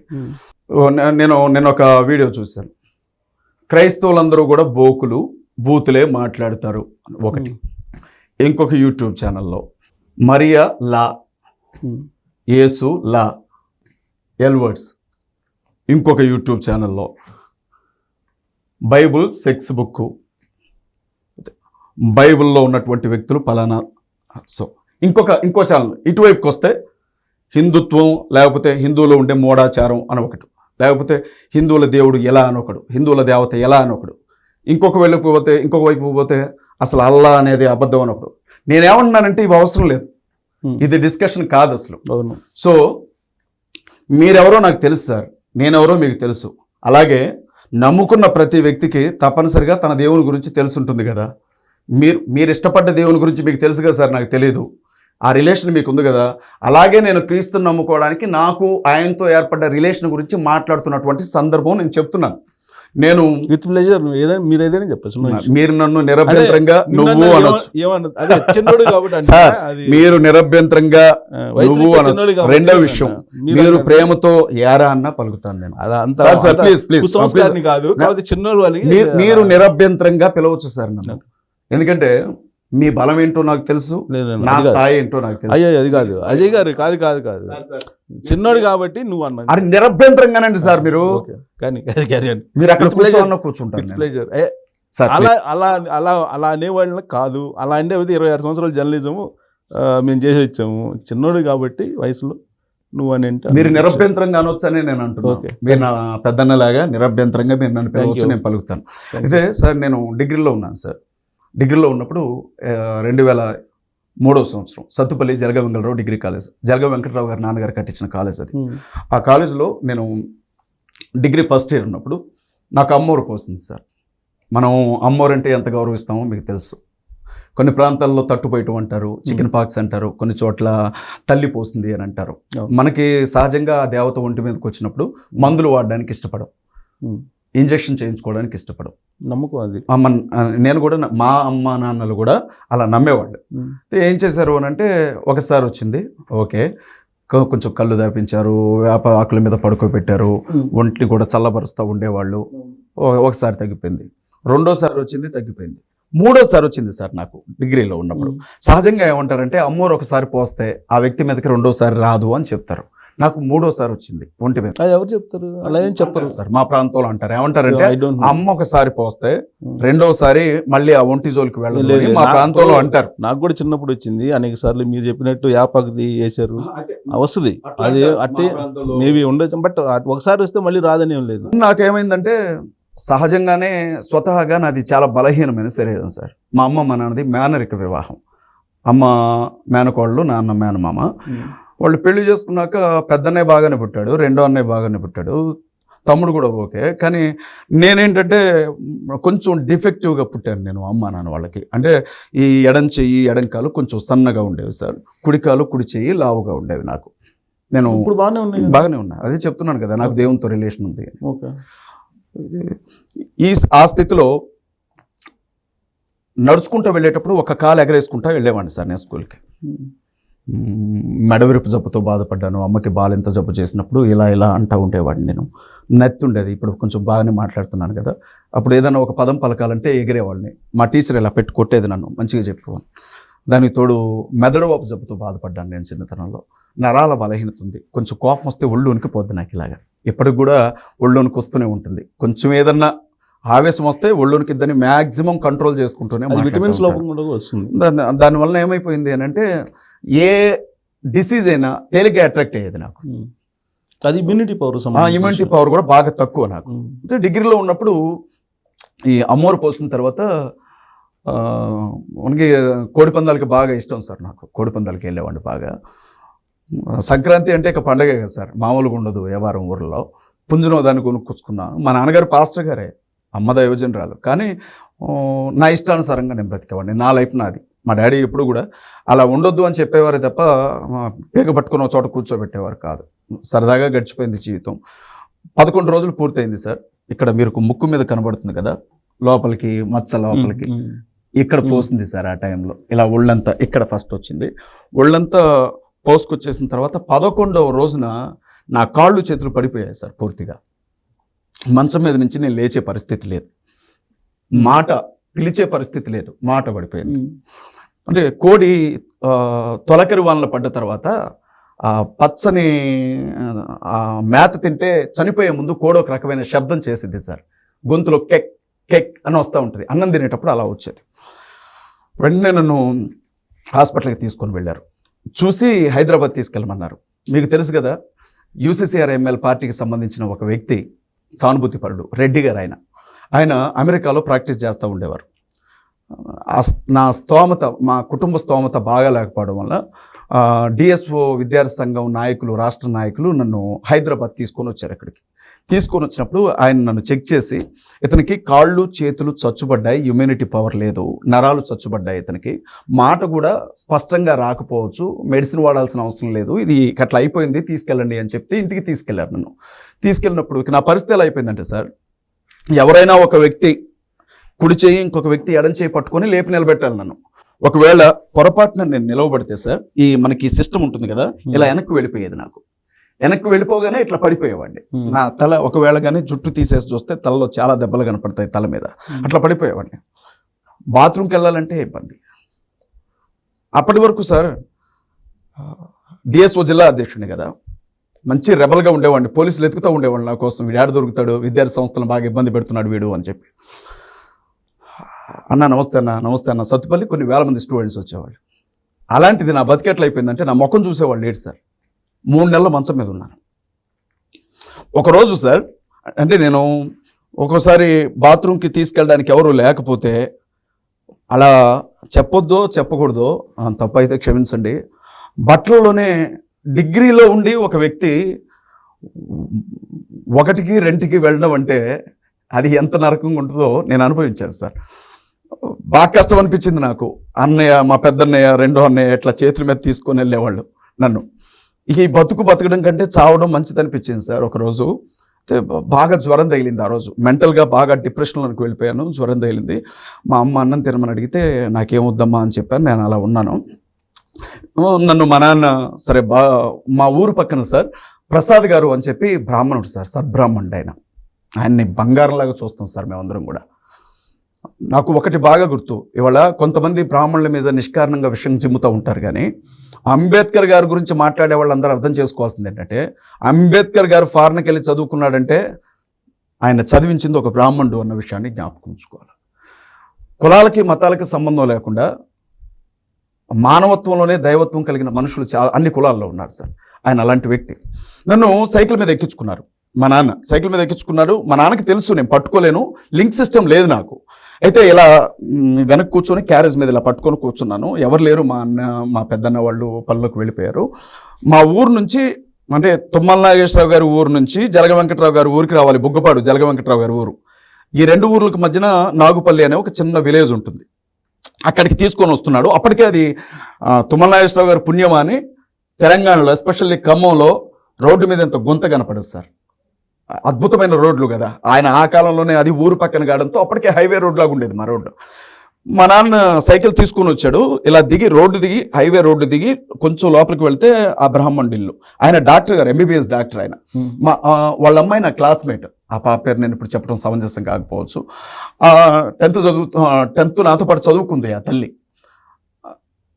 మా నాన్న ఏం చేశాడంటే, సైకిల్ మీద నేను ఉన్నాను కదా అని అనుకొని డౌన్లోకి వెళ్ళిపోయాడు డాక్టర్ గారి ఇంటికి. నడి రోడ్డు మీద పడిపోయాను సార్. నేను ఇట్లా వెనక్కి పడిపోయాను. లేపేవాళ్ళు ఎవరు లేరు. చెయ్యి పట్టి లేపడానికి మా నాన్న కూడా రాల. నేను ఇప్పటికీ మా నాన్న అడుగుతాను, ఏంటి నాన్న నా రోజు అలా వదిలేసావనంటే మా నాన్న ఏడ్చుకుంటా చెప్తా ఉంటాడు ఇప్పుడు కూడా, నేను చూడలేదయ్యా, నిజంగా నేను చూడలేదురా నేను అని. డాక్టర్ దగ్గర దాదాపు 200-300 అడుగుల దూరం వెళ్ళి మా నాన్నగారు డాక్టర్ గారు ఇంటి ముందు నిలబడ్డాడు. నేను రోడ్డు మీద పడిపోయినాను సార్. ఒక్క లారీ వచ్చున్నా, ఒక్క బస్సు వచ్చున్నా, కంట్రోల్ తప్పిన ఒక వ్యక్తి వచ్చున్నా ఈరోజు నేను మీ ముందు కూర్చొని మాట్లాడేవాడిని కాదు సార్. ఆ రోజు అక్కడ నేను పడిపోవడం కాదు సార్, ఆ రోజే సమాధిలో పడ్డానేమో అనిపించింది నాకు. అంత భయంకరమైన వేదన సార్. ఒక నాయకుడు నడి రోడ్డు మీద పడిపోయేలా కదలలేని స్థితిలో ఉన్నప్పుడు మా నాన్న కూడా నన్ను లేపడానికి రాలేదే అన్న దుఃఖం సార్. తట్టుకోలేనంత ఏడ్చేశారు నడి రోడ్డు మీద. నాతో పాటు చదువుకునే లంబాడి పిల్లలు నన్ను చూసి, వీడేంటి ఇక్కడ పడిపోయాడు అని చెప్పి గబగబా వచ్చి నన్ను లేపుకొని ఆడ తీసుకుని వెళ్ళారు మా నాన్న దగ్గరికి. ఇంజక్షన్ చేయించారు నన్ను ఆ రోజు నేను మర్చిపోలేను సార్. అక్కడి నుంచి నన్ను ఇంటికి తీసుకెళ్ళాడు మా నాన్న. వెళ్ళిన తర్వాత నేను అన్నం తినలా, బాగా ఏడుస్తూ ఉన్నాను నేను. నాకేమనిపించిందంటే, అసలు చిన్నతనం నుంచి నా బ్రతుకు బాగోదు, సరిగా లేదు నా బ్రతుకు. ఇప్పుడు సడన్గా ఇట్లా అయిపోయింది. నాకు అమ్మ నాన్నలు కూడా నన్ను భారం అనుకునే ఈ స్థితిలో నేను బతకడం కంటే చచ్చిపోవడం మంచిదేమో అన్న ఆలోచన నా మైండ్లో తిరుగుతూ ఉంది. చచ్చిపోవాలి, ఎలాగోలాగా చచ్చిపోవాలి అన్న ఆలోచనతోనే ఉన్నాను నేను. ఇంటికి తీసుకెళ్ళాడు. మా నాన్న ఏం మాట్లాడలేదు, వెళ్ళిపోయాడు. మా అమ్మ వచ్చింది సార్. మా అమ్మకు ఒక కాలు అవుడు సార్. మా అమ్మ పేరు ఎంకాలమ్మ. ఊరంతా తిరిగి అద్దాలు దివ్యాన్లు అనుకుంటా అమ్ముకొని వచ్చి ఆ వచ్చిన 50-100తో మమ్మల్ని పోషించేది.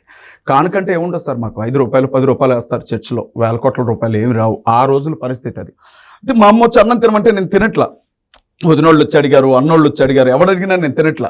బాగా నైట్ టైం అయింది సార్. ఏమైందో చెప్పు అని మా అమ్మ నా కాళ్ళు పట్టుకొని ఏడవటం మొదలుపెట్టింది. అప్పుడు చెప్పాను, అమ్మా నేను చిన్నతనంలో నడుచుకుంటూ స్కూల్కి వెళ్ళేటప్పుడు ఒకవైపుగా వెళ్ళిపోయేవాడిని, ఎడంకాలు ఎట్లా అంటుంటే అందరూ కూడా రోడ్డు మీద నడవడం రాదా అన్నప్పుడే సగం చచ్చిపోయాను నేను. నా రోగం ఏంటో నాకు తెలుసు, మాట్లాడడం రాదు నాకు, అన్నీ ఒంట్లో బాగోదు నాకు, బిందెను కూడా ఎత్తలేను నేను. అలాంటిది ఈరోజు కాళ్ళు చేతులు పడిపోయి ఈ స్థితిలో ఉండడానికే నేను సగం చచ్చిపోయాను. నడి రోడ్డు మీద నేను పడిపోయి ఉంటే నాన్నను కనీసం లేపడానికి రాలేదమ్మా, నన్ను వదిలిపెట్టి వెళ్ళిపోయాడు నాన్న అని చెప్పి నేను బాగా ఏడ్చాను సార్. ఏడిస్తే మా అమ్మ, నేను ఏడుస్తూ ఉంటే మా అమ్మ ఏడుస్తూ ఉంది. నేను మా అమ్మతో చెప్పాను, ఏమన్నా ఇంత మందు ఉంటే నాకు కొంచెం పోయమ్మా, నేను బతకలేను, ఇట్లా నేను బతకలేనమ్మా, నాకు చాలా చికాకు ఉందమ్మా అని చెప్పి నేను ఈమెను ఇక చచ్చిపోవడానికి సిద్ధంగా ఉన్న స్థితి, సూసైడ్ చేసుకోవాలి నేను. ఆ స్థితిలో మా అమ్మ ఒక మాట అంది సార్, అయ్యా నాకు కాలవుడు, అయినా నీ కోసం తమ్ముడు కోసం ఊరంతా తిరిగి సరుకు అమ్ముకొస్తున్నా నేను బతికినంత కాలం నువ్వు ఉండు, నేను కానీ చనిపోవాల్సి వచ్చిన రోజు నీకింత మందు పోసి నేను ఇంత మందు పోసుకొని చచ్చిపోతా అని చెప్పి ఏడ్చి వెళ్ళిపోయింది మా అమ్మ. ఆ రోజు నైట్ ఏడ్చాను సార్. నేను 1 గంట అయింది, 2 అయింది, 3 అయింది, ఏడుస్తూనే ఉన్నాను. మా నాన్న చర్చ్ పాస్టర్, యేసుక్రీస్తు ప్రభువు తప్ప మాకెవరికి తెలియదు. అయితే ఇంకెవరు తెలియదు నాకు. రామాయణం చదువుకున్నాం, రామాయణం గురించి తెలుసు, మిగిలిన దేవీ దేవతలు తెలుసు, అందరి గుడులకు వెళ్ళేవాళ్ళం, స్నేహితులతో కలిసి తిరిగేవాళ్ళం. కానీ నాకు క్రీస్తుతో పరిచయం ఉంది. ఆయన నాకు బాగా దగ్గర అన్నట్లుగా ఫీల్ అయ్యేవాడిని. నేను ఆయన మీద డిపెండ్ అయ్యాను. నేను మిగిలిన వారు వేరే వారి మీద డిపెండ్ అయినట్లు నేను క్రీస్తు మీద డిపెండ్ అయ్యాను. ఆ టైంలో ఆ రోజు నైటు నేనేమనుకున్నానంటే, మా నాన్న పాస్టర్ కావడంతో బేసికల్గా పాస్టర్స్ మా ఇంటికి వచ్చేవాళ్ళు. వచ్చినప్పుడు బైబిల్లో ఉండే వాక్యం ఉంటుంది సార్, దాన్ని చదివించి దాని అర్థం ఏంటో చెబుతూ ఉండేవాళ్ళు. అట్లా నేను యేసుక్రీస్తు గురించి విన్నప్పుడు ఆయన బైబిల్లో చేసిన కొన్ని అద్భుతాలు నా మెదడులో ఎప్పుడు ఉండేవి. నేనే చదివేవాడిని, మా ఇంట్లో ఎవరు చదువుకోలేదు. ఆయన కాళ్ళు చేతులు పడిపోయిన వాళ్ళకి ఆయన కాళ్ళు చేతులు ఇచ్చిన విషయం కావచ్చు, కళ్ళు లేని వాళ్ళకి కళ్ళు, చెవులు లేని వాళ్ళకి చెవులు, చనిపోయిన వాళ్ళని లేపడం. ఆ టైంలో ఆయన చెప్పిన ఒక మాట, మనస్ఫూర్తిగా విశ్వాసం ఉంచి నువ్వు పిలిస్తే నేను వస్తాను అన్న ఒక మాట ఉంటుంది బైబిల్లో. ఆ మాటను పట్టుకొని బాగా ఇచ్చాను సార్. నాకు బ్రతకాలని లేదు, నన్ను చంపే, ప్రాణమన్నా తీసుకుపో, లేకపోతే నాకు బతకడానికి మరొక అవకాశం ఇవ్వు. నేను కానీ మళ్ళీ బ్రతికితే, నేను కానీ లేచి నిలబడితే, నేను కానీ మళ్ళీ నా జీవితాన్ని తీసుకుంటే బతికినంతకాలం నీ సేవ చేస్తాను అని ఏడ్చి పడుకున్నాను సార్. తెల్లవారుజామున నేను ఒక వెలుగును చూశాను సార్. నేను ఆకారాన్ని చూడలేదు, నేను రూపాన్ని చూడలేదు కానీ నేను ఒక వెలుగును చూశాను. ఆ వెలుగు నన్ను ముట్టుకోవడాన్ని గమనించాను. ఉదయం 7 గంటలకల్లా లేచి నిలబడ్డాను సార్. వితిన్ 1 month నవభారత డిగ్రీ కాలేజ్లో ఎగ్జామ్స్ రాశాను నేను. వితిన్ 1 monthలో నా 2 కాళ్ళు, నా 2 చేతులు మళ్ళీ కండ పూర్తిగా పోయింది సార్. నాకు ఇప్పటికీ కూడా ఈ స్కేల్ లాగా ఉంటుంది ఇక్కడ. నాకు ఈ కండ అసలు ఉండేది కాదు. ఆ కండ, ఈ కండ మళ్ళీ ఒంటికి వచ్చిన తర్వాత నేను చూస్తే నాకు అనిపించింది, నాకెందుకు ఇచ్చావు ఇన్ని కష్టాల మధ్యన, నాకు ఈ కష్టం ఏంటి అని అనుకునేవాడిని సార్. ఆ కష్టం తర్వాత దేవుడు నాకు కీడు వెనక మేలు చేసినట్లు నా 2 కాళ్ళు, నా 2 చేతులు పూర్తిగా బాగయ్యాయి సార్. నా నత్తిపోయింది, నా ఒంటికి బలం వచ్చింది, నేను పూర్తిగా బలపడ్డాను. అప్పుడు అనుకున్నాను సేవ చేయాలి, దేవుని సేవ చేస్తాను, మొక్కుబడి చేసుకున్నాను, అనుకున్న ప్రకారంగా చేద్దాం అనుకున్నాను. కానీ మా నాన్న అనేవాళ్ళు సార్, బతకడం చేతగాక జయరాజు బైబిల్ పట్టుకున్నాడు, వీడికి బతకడం రాక బైబిల్ పట్టుకుని తిరుగుతున్నాడు, చదువు లేదు వీడికి అంటే మనసుకు కష్టం అనిపించేది. బాగా చదువుకొని సేవకు వద్దామని చెప్పి డిగ్రీ కంప్లీట్ చేశాను. డిగ్రీతో ఏకసంధాగ్రహం సార్, ఒకసారి విన్నాను అని అంటే అది మనసులో పడుతుంది నాకు. LLB చేశాను. ఇక తర్వాత రాజకీయ ప్రయాణం, అందుట్లో పెద్దనే కాంగ్రెస్ పార్టీ మండలాధ్యక్షులుగా ఉన్నారు. ఇప్పుడు మా మండలానికి, మా తుమ్మల గారు ఉన్న మండలానికి మా పెద్దన్నయ్య పార్టీ అధ్యక్షులు, మండలాధ్యక్షులు కాంగ్రెస్ పార్టీ. మా రెండో అన్నయ్య మద్దిశెట్టి సామేలు, ఆయన భద్రాద్రి కొత్తగూడెం జిల్లా జనరల్ సెక్రటరీ కాంగ్రెస్ పార్టీకి. నేను పార్టీ స్టేట్ కోఆర్డినేటర్గా ఉన్నాను. మా అన్నయ్య వాళ్ళ రెండవ పాప జిల్లా మహిళా విభాగం జనరల్ సెక్రటరీ, మొదటి నుంచి కాంగ్రెస్ పార్టీ. కొంత ఇక రాజకీయం అంటే సంపాదించుకుంటారు కదా సార్, 4 రూపాయలు వెనకేసుకున్నారు అందరూ కూడా. మంచిగా ఆ కాంట్రాక్ట్ వర్క్లు, ఏ కాంట్రాక్ట్ వర్క్లు తెలిసిన వాళ్ళ ద్వారా చేయించుకొని కొద్ది గొప్ప స్థిరపడ్డాం, పర్వాలేదు, ఆర్థికంగా ఒక స్థాయిలో ఉన్నాం. సేవలో సంపాదించింది ఏం కాదు సార్, రాజకీయంలో ఉన్న జ్ఞానంతో, ఉన్న పరిచయాలతో సంపాదించుకున్నటువంటి డబ్బు, స్థిరపడ్డాం. ఎవరి ముందు చేయి జాపి అడుక్కోవాల్సిన అవసరం లేని స్థితి అయితే దేవుడు మాకు ఇచ్చాడు. తర్వాత ఇక ఆ పోటీ చేయడానికి అక్కడికి వెళ్ళడం, ఓడిపోవడం, ఇదంతా జరిగిన తర్వాత నాకు మనసు, నేను పడుకుంటే దర్శనాలు వచ్చేవి సార్ నాకు, సేవలోనికి రావాలి అని చెప్పి. ఇక అన్నీ వదిలిపెట్టి 2014లో సేవలోనికి వచ్చాను. అప్పటి నుంచి కూడా సేవ పరిచర్లో ఉన్నాను సార్. దాదాపు 10 ఏళ్ళు న్యూస్ పేపర్ చదవలేదు, 10 ఏళ్ల పాటు కనీసం టీవీ ఛానల్ చూడలేదు, యూట్యూబ్లో వచ్చే విషయాలు మాత్రమే చూసేవాడిని అట్లాగా. అయితే మణిపూర్లో ఇన్సిడెంట్ జరిగిన తర్వాత మళ్ళీ రాజకీయాల్లోనికి ఖచ్చితంగా రావాలి, క్రైస్తవుల తరఫున నేను కూడా మాట్లాడాలి అన్న ఉద్దేశంతో నేను మళ్ళీ పాలిటిక్స్లోనికి 1 year బ్యాక్ ఎలక్షన్స్ ముందు వచ్చాను సార్. ఇందాక మీతో ఒక మాట విన్నాను, మీరు నా మీద మీరు చెప్పింది ఓపిక నేను విన్నాను కదా, నన్ను ఒక మాట చెప్పను. అయితే ఇప్పుడు నేనున్నాను సార్, నేను నన్ను తాగుబోతు అని ఎలా అంటారు? నేను బాగా తాగే వ్యక్తినైతే తాగుబోతు అంటారు. మట్టి ప్రసాద్ ఉన్నాడు, అతను బాగా తిరిగే వ్యక్తి అయితే తిరుగుబోతు అంటారు. దయాకర్ ఉన్నాడు, అతను గంటకు ఒక 20-30 సిగరెట్లు తాగితే చైన్ స్మోకర్ అంటారు. ఆ కుర్రాడు ఉన్నాడు, నచ్చిన అమ్మాయి చుట్టూ తిరిగితే ఉమనైజర్ అంటారు. అలాగే దేవుడని ఎవరిని అంటారు? దేవుడని ఎవరిని అనాలి? ఒకవేళ దేవుడు ఒక్కడే అయితే మరి ఇంతమంది పిలువబడుతున్నటువంటి వీరందరూ ఎవరు? లేదు, దేవుళ్ళు ఇంతమంది ఉంటే ఒక్కడే ఉండాల్సిన అవసరం ఏమో. నేను చెప్తా, మీది అయిపోయింది కదా, నేను చెప్తా నా ఎక్స్పీరియన్స్ నేను చెప్తా. మీరు ఏ విధంగా అయితే చెప్పారో, ఇప్పుడు మీరు ఏదైతే నమ్మారో మీకు ఒక చేంజ్ వచ్చింది నాకు అని చెప్పేసి మీరు ప్రత్యక్షంగా మీరే చెప్తున్నారు కాబట్టి వీ బిలీవ్, మీ నమ్మకం ఉంటుంది. నాది చెప్తా. చెప్పండి సార్ ప్లీజ్. మీరు నమ్మరు, నేను నమ్ముతాను. అదే నేను చెప్పింది మీరు నమ్మకపోవచ్చు, ఎందుకంటే నా ఎక్స్పీరియన్స్ మీకు టచ్ కాకపోవచ్చు, మీ ఎక్స్పీరియన్స్ నాకు టచ్ కాకపోవచ్చు. నాది చెప్తాను సార్. ఒకటి ఇప్పుడు ఒక మాట చెప్పండి. 2018లో మా ఫ్యామిలీ అసలు కంప్లీట్గా, అంటే ఫ్యామిలీ అసలు ఉండదు అనుకున్నాను. ఇంటి దగ్గర బయలుదేరితే ఎయిర్పోర్ట్కి వెళ్ళా, మధ్యలో ఏడుస్తాను వెళ్ళా. ఎయిర్పోర్ట్ క్యాబ్లో వాడికి అర్థం కాల ఎందుకు ఏడుస్తున్నాము, ఇట్నే వెళ్ళా, టక్ చేసుకున్నాను, బ్రహ్మాండంగా ఉన్నాను, ఏంది వీడు ఏడుస్తున్నాడని. అతను అడగల. వెళ్ళాను, ఫ్లైట్లో ఎక్కాను, ఫ్లైట్లో ఏడుస్తున్నాను. ఫ్లైట్లో పక్కల వాళ్ళు ఏంది ఏడుస్తున్నాను అనుకున్నారు. వెళ్ళాను, కాశీలో దిగాను, వారణాసి ఎయిర్పోర్ట్లో దిగా. ఆడ క్యాబ్లో వెళ్ళా. క్యాబ్లో వెళ్ళి నేను ఒక్కడినే అర్ధరాత్రి, నాకు కాశీ తెలియదు, ఎవడో వచ్చారు, తీసుకెళ్ళి ఒక రూమ్ ఇచ్చారు. ఆ రూమ్లో పనుకున్నా, రాత్రి మొత్తం ఏడుస్తూ పనుకున్నా. ఈరోజు 4 గంటలకు లేచా, గంగలో మునిగా, ఎర్లీ మార్నింగ్ పూజ చేశా, టెంపుల్కి వెళ్ళా. ఆడ పూజ చేసుకొని నేను మళ్ళీ తిరిగి వచ్చే లోపలికి నా ఇంట్లో ఏదైతే సమస్య ఉందో హెల్త్ ప్రాబ్లం, ఆ హెల్త్ ప్రాబ్లంకి సంబంధించి నాకున్నటువంటి సర్కిల్లో ఒకళ్ళు ఫోన్ చేసి పలానా దగ్గరికి వెళ్ళండి మీకు తగ్గిద్దంటే అక్కడికి తీసుకెళ్తే కరెక్ట్గా 4 రోజులకు తగ్గింది. ఇప్పుడు ఏమంటారు? నమ్ముతాను సార్. ఇప్పుడు నమ్ముతాను. మరి ఇప్పుడు ఏ దేవుడు అని మీరు అంటున్నారు కదా, ఇలాంటివి చెప్పాలంటే నా లైఫ్లో నేను చెప్తాను, అజయ్ బాబు గారు నేను చెప్తానండి, ఇలాంటివి చెప్పాలంటే నా లైఫ్లో నేను ఎక్స్పీరియన్స్ పొందినవి ఈ సంవత్సరం కూడా చెప్తాను నేను. సార్ ఒక మాట చెప్పను. నేను ఈ మధ్య ఇప్పుడు నేను సార్ ప్లీజ్ సార్ నన్ను ఒక మాట ఇన్సిడెంట్ చెప్తా, తర్వాత మీరు చెప్తారు కానీ నేను ఇంకొక ఇన్సిడెంట్ చెప్తా. నన్ను ఒక మాట చెప్పనివ్వండి, మీరు ఇన్సిడెంట్ చెప్పండి. ఒకే మాట చెప్పండి. నేను చెప్తానండి, ఒక ఇన్సిడెంట్ చెప్తాను, అది కూడా చెప్పిన తర్వాత మీరు చెప్పండి. నేను దత్తాత్రేయ టెంపుల్కి వెళ్తా, ఇక్కడికి గాన్గాపూర్, ఆల్మోస్ట్ 2 years నుంచి వెళ్తున్నా. మీరు నమ్మకపోవచ్చు, నాతోటి దత్తాత్రేయ మాట్లాడాడు, నాతో మాట్లాడారు, నేను నమ్ముతానండి అంటున్నా. నేను మళ్ళీ తిరిగి చూసే లోపల నేను ఎర్లీ మార్నింగ్ 5 o'clock దర్శనం అయిపోయి నేను వస్తుంటే టప టప టప కింద కూర్చొని కొట్టారు. చూడటానికి మామూలుగా ఎవరైనా ఏదో నేనేమనుకున్నానంటే ఏదో మామూలుగా అడుక్కునే వాళ్ళు ఉంటారు కదా, భిక్ష కోసం ఏదైనా అడుగుతున్నారు ఏం నేను అనుకున్నా. ఆగు అన్నారు, ఆగంటే సడన్గా ఆగిపోయా.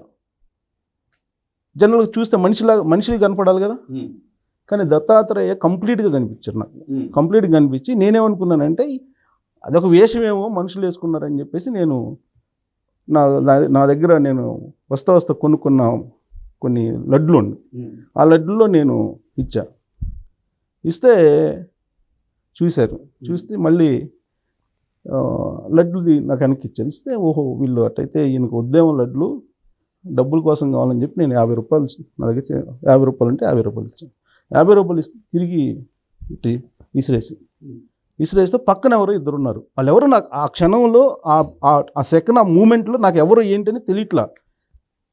దత్తాత్రేయ బాబు నువ్వు తీసుకుని ప్రసాదం పెట్టు అని చెప్తే అప్పుడు నాకు తెలియకుండా అచేతనంగా ఆ లడ్డులో ఒకటి పెడితే తిని ఇంకొక లడ్డు నాకు ఇచ్చి ఆ 50 రూపాయలు కూడా ఇచ్చిన తర్వాత సరే అయిపోయింది కానీ నేను వెనక్కి తిరిగాను. అప్పుడు నాకు 5 minutes తర్వాత వీళ్ళు ఎవ్వరు అసలు అని చెప్పి వెనక్కి తిరిగితే వాళ్ళు కనుకోవాలి నాకు. This is my personal experience 6 months back. ఇప్పుడు మీరు నాకు 2 ఎక్స్పీరియన్సెస్ చెప్పారు. నా ఎక్స్పీరియన్స్ అది నేను అబద్ధం అని అన్నానా? అబద్ధం కాదు, నేను అనలేదు. నన్ను చెప్పనివ్వండి, అయితే నన్ను చెప్పనివ్వండి దయచేసి. ఇప్పుడు ఎదుటి మనిషిని నమ్మించాల్సిన అవసరం మీకు లేదు, అంతే నాకు లేదు. అవును, దైవం అనేది మన వ్యక్తిగతానికి సంబంధించినటువంటి విషయం. దత్తాత్రేయుడే దేవుడని మీరు బలంగా నమ్ముతున్నారు. ఆ నమ్మకం మీరు చూశారు, మీరు నమ్ముతున్నారు, అదే నిజం అనుకోండి, అదే నిజం, అదే సత్యం అనుకోండి, అలాగే ఉండండి. దాన్ని కించపరిచే అవకాశం మాట్లాడాను. మీరు ఏ విధంగా అయితే మీరు యేసుక్రీస్తు నీ రూపం లేకుండా ఏదో నమ్మేనని మీరు అంటున్నారు, నేను కూడా 2 ఇన్సిడెంట్లు చెప్పా. ఇంకా చెప్పాలండి, ఇంకా 4-5 ఉన్నాయి. 4 కాదు సార్, క్రైస్తవుని జీవితంలో ఇలాంటి 100 ఉంటాయి. అదే చెప్పి నన్ను ఒక మాట చెప్పనివ్వండి, వేలు ఉంటాయి ఇక్కడ. నన్ను ఒక విషయం చెప్పనివ్వండి. ఇప్పుడు మన లారెన్స్ గారు ఉన్నారు సార్, ఎవరు సినీ హీరో ప్లస్ ఎవరైనా డైరెక్టరు, డాన్స్ మాస్టర్. ఆయన హిందూ దేవతల్లో దేవుళ్ళలో ఒక వ్యక్తిని నమ్ముతారు బలంగా. ఆయన ఎవరు? అయ్యప్ప స్వామిని ఎవరినో. ఆయనకు వచ్చిన క్యాన్సర్ కూడా పోయింది అని ఆయన చెప్తారు. నమ్ముతాం సార్. ఇప్పుడు నేను కాదని అన్నానా? నన్ను చెప్పనివ్వండి. ఇప్పుడు మీకు నాతో మీరు ఎక్కడ డిఫర్ కావచ్చు అంటే, నేను చెప్పేది ఒక్కటే సత్యం, మిగిలినవన్నీ అసత్యాలని నేనంటే నిరభ్యంతరంగా మీరు డిఫర్ కావచ్చు. అవును, నేను అలా అనట్లేదే. నేను కూడా మీ నమ్మకాన్ని నేను కాదంటలేదుగా. ఇప్పుడు మీ ఎక్స్పీరియన్స్ మీరు చెప్పినప్పుడు నా పర్సనల్ ఎక్స్పీరియన్స్ చెప్పే, వేరే వాళ్ళది కాదు సార్. నా పర్సనల్ ఎక్స్పీరియన్స్. ఇప్పుడు సార్ నేను ఒక విషయం చెప్పాను సార్, మిమ్మల్ని మోసగించడానికో, ఈ ఛానల్లో చూసే వాళ్ళని మోసగించడానికో, లేకపోతే ఎవరినైనా ఈ మాటలు విని నా వైపు వస్తారేమోనని చెప్పి నేను కానీ ఒకవేళ ఇలా మాట్లాడుంటే, నేను నిజంగా చెప్తున్నాను సార్, దేవుడే సాక్షి. ఆయన దత్తాత్రేయనండి, క్రీస్తనండి, దైవంగా పిలువబడేవాడు సాక్షి. నా బిడ్డలకి కానీ నాకు కానీ పుట్టగతులు ఉండవు సార్. రెండవది, అది స్వర్గం అనండి, పరలోకం అనండి, వేరే ఏ స్థలమైనా అనండి, అక్కడికి నాకు ప్రవేశం ఉండదు.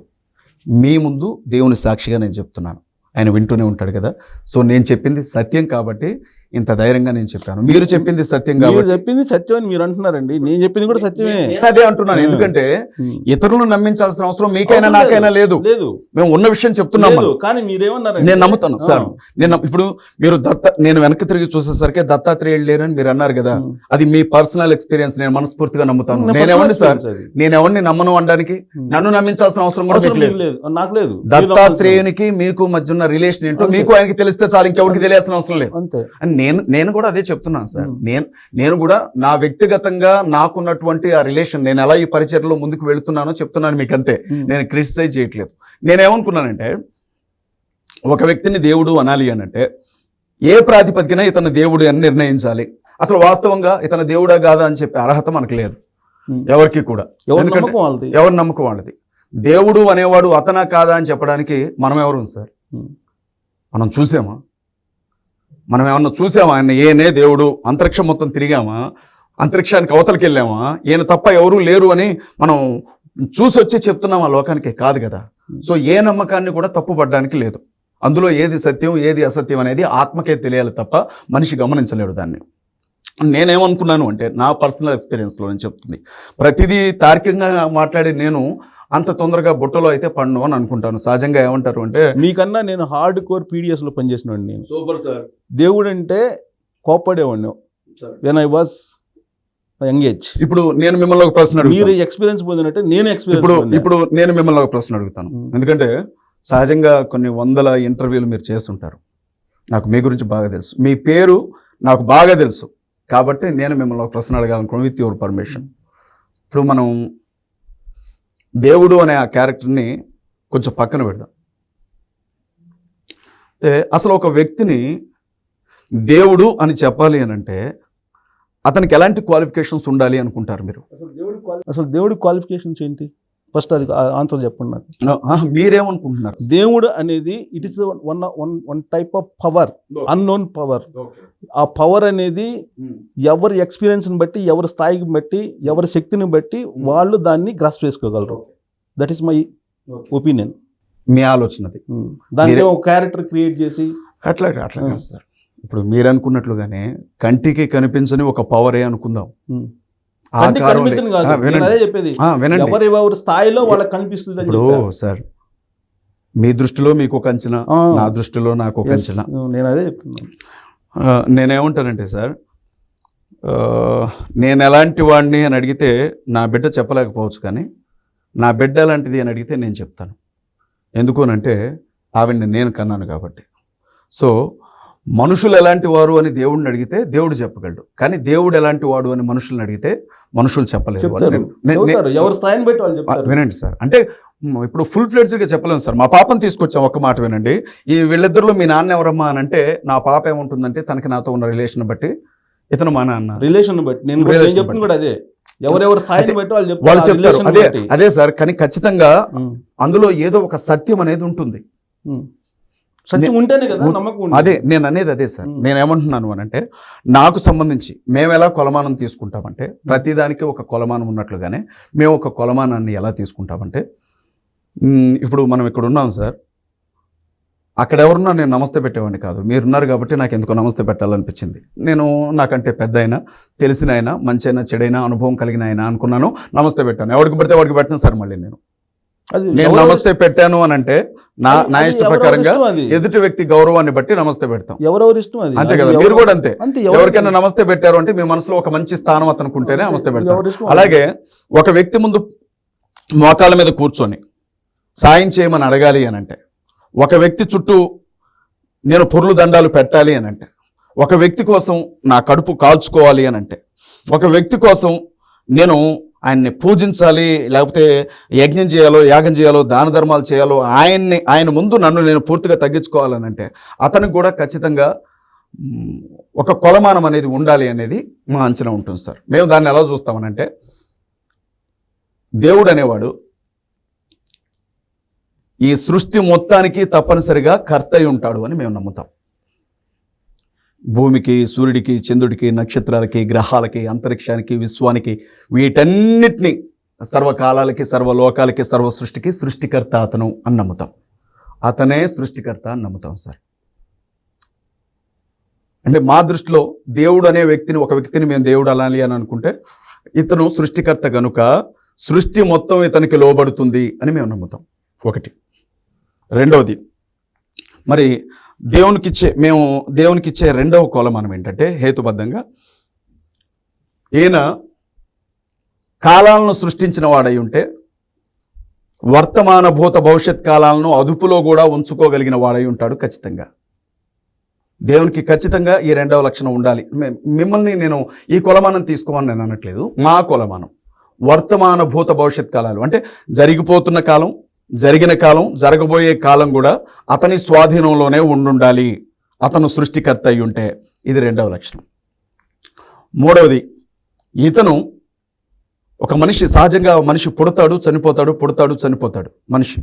కానీ మనిషిని సృష్టించిన వాడు కనుక జనన మరణాలు అతని స్వాధీనంలో ఉండాలి అని మేము నమ్ముతాం.